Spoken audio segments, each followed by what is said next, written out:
At just 29 years old, Jen Bishop has already been a journalist for over a decade. She's been a reporter, a news editor, an editor, and is now the publisher of Dynamic Business magazine, Australia's premier source of small business news. Jen, welcome to In Her Shoes. Thank you for having me. Now, you moved here from England 2.5 years ago. Yep. How is journalism different here than in the UK?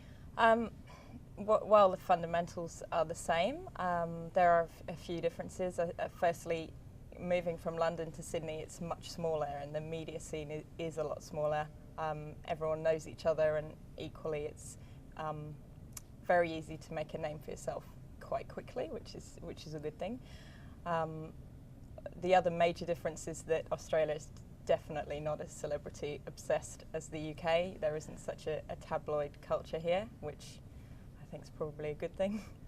Now, publishing itself has undergone a lot of changes. Certainly with magazines, it seems that today if you don't have an online presence, you're missing out. How do you balance online and offline? We sat down about 2 years ago and looked at really ramping up our online presence. While there is definitely a decline in the readership of print magazines, we haven't really experienced that, but I think we also realised that we needed to incorporate online in order to stay ahead. So we created a website which was much more interactive, engaging with the reader, something which really could stand alone as its own news source, but also complements the print magazine really well. And how do you feel that is a lesson perhaps for other businesses as far as their existence in both worlds? Well, I think you really need to look at your personal circumstances. For some, in some situations it works well to have a strong online presence that complements your print or your bricks and mortar presence. For some businesses it won't work the same way, but you just have to really consider what's the best way to keep yourself ahead of the game. One of the things that you did recently is you rebranded the magazine. Now, it's been around for 18 years, so when you have an established look, an established brand, and your audience knows you in a particular way, what do you need to consider when making a drastic change?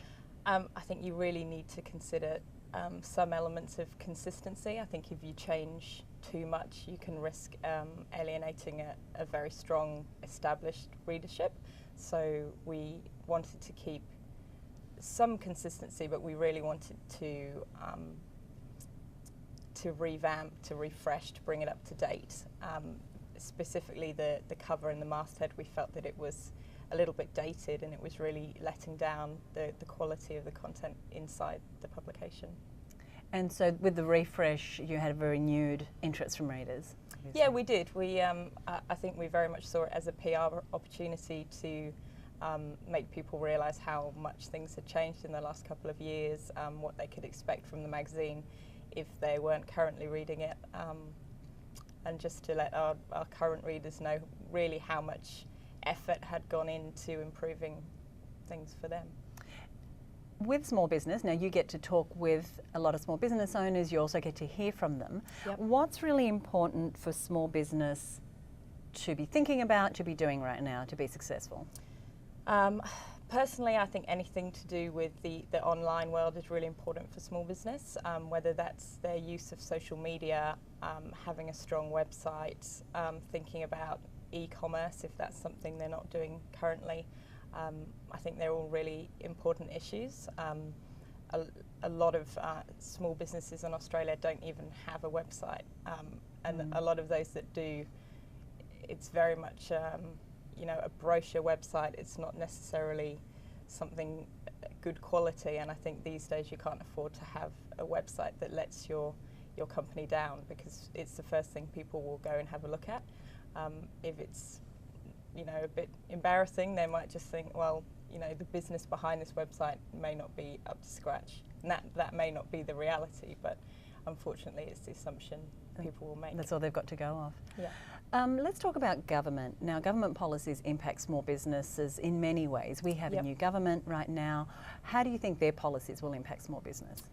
Hopefully in a good way. I think if the new government sticks to its policies around cutting red tape and cutting tax for small business, then that would be great. It's really important, I think, that any government commits to supporting small business, because it's such a huge part of the economy. One of the issues that was debated a lot around election time was the new national broadband network. Yep. What impact do you think its implementation will have on small business in Australia?